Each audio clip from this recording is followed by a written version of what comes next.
Hello friends, welcome to Gyansheel education. तो दोस्तों, CET को लेकर के बहुत सारे डाउट्स मेरे पास आप लोगों के थे। कुछ बहुत ही इंपॉर्टेंट अपडेट है सीईटी का, उसके बारे में आपको बताने वाला हूँ। एक स्टेप ऊपर गवर्नमेंट गई है। गवर्नमेंट ने जो एग्जाम कंट्रोलर होता है, मतलब कि परीक्षा नियंत्रक की नियुक्ति करी है, उसके बारे में हम बात करेंगे। और इसके साथ में मैं एक और इम्पॉर्टेंट चीज़ आपसे एक इम्पॉर्टेंट बात करना चाहता हूँ। हो क्या रहा है, बहुत सारे बड़े बड़े प्लेटफॉर्म इंडिया में सीईटी के नाम पे कैसे बच्चों को छल रहे हैं, बच्चों को बेवकूफ़ बनाने की कोशिश कर रहे हैं, उसके बारे में मैं आपसे बताऊंगा। क्योंकि आपको as a student, as a aspirant आपको पता होना चाहिए कि क्या एक्चुअली सिचुएशन है और आपको क्या आगे करना है। क्योंकि अगर आप नहीं जानोगे, नहीं समझोगे ना, तो आपको बेवकूफ़ बनाना बहुत ही आसान है। आज के समय में सूचना संचार के युग में ना, बहुत इजीली आपको कोई इन्फॉर्मेशन दे दी जाती है और आपको इजीली बेवकूफ़ बना दिया जाता है। ठीक है, तो दोनों ही चीज़ के बारे में हम बात करेंगे। पूरा वीडियो ज़रूर देखना, आपके लिए बहुत ज़्यादा बेनिफिशियल है। सबसे पहली चीज तो आपको ये पता ही होगा कि जो ये कॉमन एंट्रेंस टेस्ट है ना, या कॉमन एलिजिबिलिटी टेस्ट, कुछ भी बोल दो, ये जो एग्जाम है ये फिलहाल 3 एग्जाम को सब्स्यूम करेगा। आरआरबी, एसएससी और बैंकिंग, इन तीनों को मिलाकर के एक सिंगल एग्जाम होने वाला है। लेकिन ये एग्जाम कंडक्ट कौन करवाएगा? तो उसके लिए एक एजेंसी गवर्नमेंट ने बनाई है, नेशनल रिक्रूटमेंट एजेंसी। तो मैंने अभी कुछ दिन पहले एक वीडियो बना के आपको बताया था कि एनआरए के बारे में कोई इन्फॉर्मेशन अभी नहीं है। गवर्नमेंट ने ये बोल तो दिया था कि सितंबर से वो सीईटी के एग्जाम लेंगी, लेकिन सरकार की कोई तैयारी अभी नहीं है। ठीक है, क्योंकि एनआरए का अपना गठन होना है। एनआरए में बहुत सारे उसके चेयरमैन होंगे, उसके बहुत सारे ऑफिसर्स होंगे, पूरी कमेटी बनती है जो डिसाइड करते हैं एग्जाम्स की अलग अलग चीज़ों के बारे में। तो यहाँ पर सबसे पहली चीज़, अभी 14 मई को जो लेटेस्ट अपडेट ये है कि सरकार ने ओडिशा कैडर के एक आईएएस ऑफिसर है संजीव कुमार मिश्र, 1997 बैच के ये आईएएस हैं, इनको एनआरए का, मतलब कि नेशनल रिक्रूटमेंट एजेंसी का परीक्षा नियंत्रक बनाया है, एग्जाम कंट्रोलर और सेक्रेटरी। मतलब कि देखा जाए तो एक टॉप लेवल की जो पोस्ट होनी थी, ऐसी पोस्ट जो जहां पर कोई व्यक्ति पूरी की पूरी एनआरए को हेड करेगा, वो पोस्ट गवर्नमेंट ने क्रिएट की है। और उसका जो सेक्रेटरी है और एग्जाम कंट्रोलर जो है वो संजीव कुमार मिश्र को नियुक्त किया है। ठीक है, तो यहाँ से अब प्रोसेस शुरू हुई है। ठीक है, एनआरए जो है उसका गठन होगा। अब यहाँ पर संजीव कुमार मिश्र जो है वो अलग अलग लेवल से अलग अलग ऑफिसर्स को अपॉइंट करेंगे, एक प्रॉपर कमेटी बनेगी, फिर वो डिसाइड करेंगे एग्जाम का सिलेबस कैसा होगा।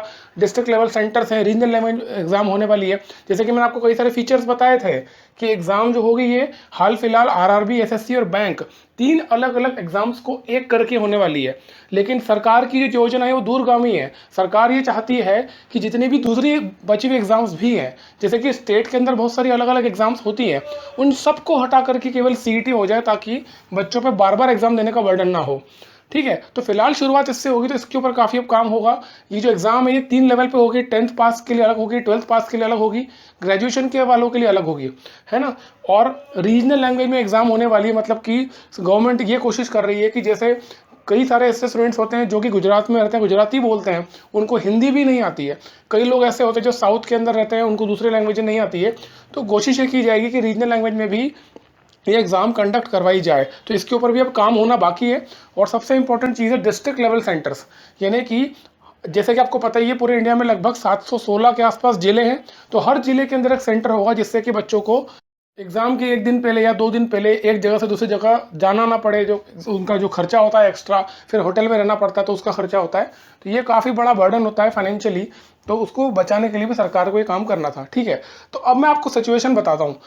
एक्चुअल में अभी केवल और केवल यहाँ पर एग्जाम कंट्रोलर की नियुक्ति हुई है, इससे ज़्यादा कोई डेवलपमेंट नहीं है।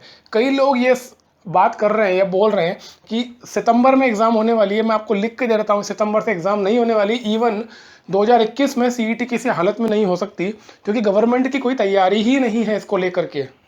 जैसे कि मैंने आपको बताया है, ये एग्ज़ाम बहुत ही अच्छी होगी डेफिनेटली। ये एग्ज़ाम डिस्ट्रिक्ट लेवल पे होगी, मतलब कि जो 716 सेंटर्स है वहाँ पर हर डिस्ट्रिक्ट में एक सेंटर जरूर होगा। लेकिन गवर्नमेंट की प्रिपरेशन इस लेवल की नहीं है कि हर डिस्ट्रिक्ट में सेंटर हो। अभी हाल फिलहाल ना इंडिया में आरआरबी या रेलवेज की जो एग्ज़ाम होती है, ग्रुप डी की, एनटीपीसी की, वो सबसे बड़ी एग्ज़ाम होती है, जिसमें करोड़ों की संख्या में बच्चे अप्लाई करते हैं। और अगर आप आरआरबी के सेंटर्स देखोगे तो वो पूरे इंडिया में लगभग 100 सेंटर्स होते हैं, मतलब 100 के आसपास होते हैं, कुछ थोड़े से ज़्यादा होंगे 100 से। लेकिन अगर आप देखेंगे तो पूरे इंडिया में जिले बहुत सारे हैं और सेंटर्स आरआरबी के बहुत कम होते हैं। तो यहाँ पर डिस्ट्रिक्ट लेवल सेंटर्स ओपन करना, वहाँ पर फिर तैयारी करना उस लेवल पे। अगर आपको ऑनलाइन एग्जाम लेनी है तो ऑनलाइन के लिए आपको कंप्यूटर सेंटर चाहिए होगा, है ना। एग्जाम ट्रांसपेरेंसी से कंडक्ट हो उसके लिए आपको बहुत काम करना पड़ेगा। तो सरकार के लिए बहुत लंबी प्रिपरेशन बाकी है अभी। और जैसा सरकार काम कर रही है, बहुत धीरे धीरे चल रहा है, मतलब गवर्नमेंट भी बिल्कुल स्पीड में काम नहीं कर रही इसका चीज़ के ऊपर। तो हाल फिलहाल स्थिति ये है दोस्तों, मैंने आपको बता दिया है कि अभी इस साल एग्ज़ाम नहीं हो सकती किसी भी कीमत पे, ठीक है, पहली चीज़। दूसरी चीज़, इस एग्ज़ाम का सिलेबस नहीं है, कुछ भी नहीं है एग्ज़ाम के बारे में, किसी को कुछ नहीं पता। एनआरए जो है, नेशनल रिक्रूटमेंट एजेंसी, उसकी कोई वेबसाइट ही नहीं है। जैसे कि आप आरआरबी की एग्ज़ाम देते हो तो आरआरबी की एक वेबसाइट है, एसएससी की तैयारी करोगे तो एसएससी की वेबसाइट होती है ना, जहाँ पर एसएससी से संबंधित आपको सारी जानकारियाँ मिलती है। अगर आप आईबीपीएस, बैंक पीओ की तैयारी करो या आरबीआई की एग्ज़ाम दो, कोई भी एग्ज़ाम देते हो तो उस पर्टिकुलर कमीशन की या जो एग्जामिनेशन बोर्ड होता है उसकी वेबसाइट होती है, उसका एक ठिकाना होता है, एक ऑफिस होता है जहाँ से वो काम करता है। एनआरए का ऐसा कुछ भी अता पता नहीं है, केवल एक अभी एग्जाम कंट्रोलर को अपॉइंट किया है, इसके अलावा कोई भी इन्फॉर्मेशन हमारे पास नहीं है। ऐसी हालत में आप देखो, मैं कई सारे प्लेटफॉर्म्स देखता हूँ, मेरे पास में स्टूडेंट्स के फ़ोन आए, मैसेज आए कि सर ये वाला प्लेटफॉर्म है, बहुत बड़ा प्लेटफॉर्म है, ये सीईटी का कोर्स निकाल दिया, तो क्या हम अभी से सीईटी का कोर्स एनरोल कर लें, मतलब हम कोर्स का सब्सक्रिप्शन ले लें। अब मैं आपसे एक सवाल पूछता हूँ दोस्तों, आपको मान लीजिए 1 साल के बाद कोई कार खरीदने की इच्छा है, आप सोचते हो, आपका ड्रीम है कि मुझे कार खरीदना है 1 साल के बाद, तो क्या उस कार का सीट कवर, उस कार की एसेसरीज क्या अभी से खरीद लोगे? या आप मान लो कि आप शादी करने वाले हो 1 डेढ़ साल 2 साल बाद, तो 2 साल के बाद शादी करोगे, फिर पता नहीं कब आपके बच्चे होंगे, तो क्या आप अभी से उन बच्चों के लिए कपड़े खरीद के रख लोगे, शॉपिंग कर लोगे, खिलौने खरीद लोगे?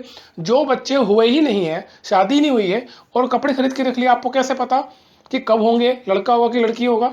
यहाँ पर हो क्या रहा है ना, कई प्लेटफॉर्म्स आपको बेवकूफ़ बनाते हैं, आपको केवल एक न्यूज़ दिखा देंगे और न्यूज़ दिखा करके ऐसा बताते हैं, ऐसा माहौल बनाते हैं कि ये सीईटी आने वाला है, सीईटी एग्ज़ाम जल्दी से हो जाएगा, तैयारी शुरू कर दो। आप मुझे एक बात बताओ दोस्तों, कोई आपको तैयारी करवा रहा है तो उससे एक सवाल पूछो कि भैया सिलेबस मालूम है क्या इसका?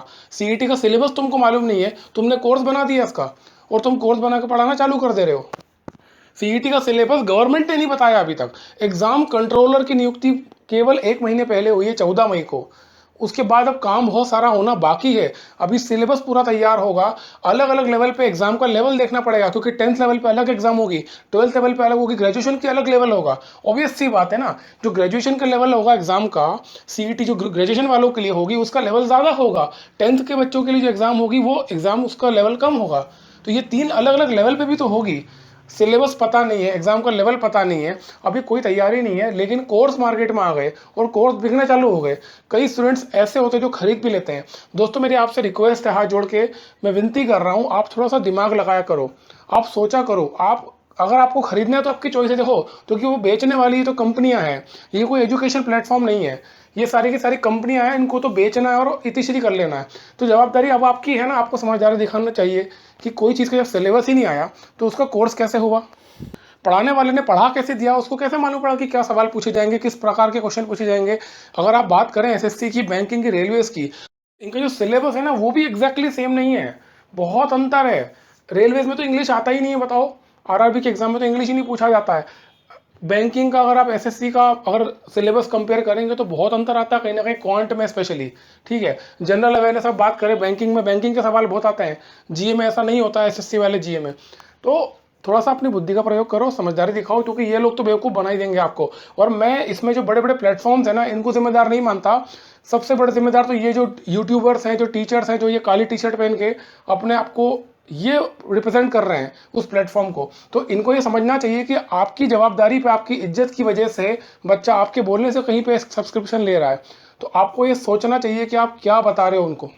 सबसे बड़ी रिस्पॉन्सिबिलिटी इन्हीं लोगों की है, क्योंकि ये रिप्रेजेंटेटिव है इस बड़े से एजुकेशन प्लेटफॉर्म के, जो उस एग्जाम का कोर्स निकाल के बैठ गया, जो एग्जाम का सिलेबस ही अभी अवेलेबल नहीं है, ठीक है। तो ये आपकी समझ है, उसके बाद भी अगर आपको, आपके पास बहुत टाइम है तो आप उस टाइम को बर्बाद कर सकते हो। मेरी सलाह आपको यही है कि अभी बैंकिंग के आरआरबी के देखो फॉर्म आए हुए हैं, आईबीपीएस आरआरबी का फॉर्म आया हुआ है, एसएससी की एग्जाम्स अब जल्दी से होने ही वाली है, सीएचएसएल सीजीएल फॉर्म आपने भर रखा होगा, तो चुपचाप उसी एग्जाम की तैयारी करो जिसको आप टारगेट फिलहाल कर रहे हो। अपने आप को भटकाओ मत, अपनी प्रिपरेशन को आप भटकाओ मत, आप कहीं कहीं नहीं बचने वाले हो।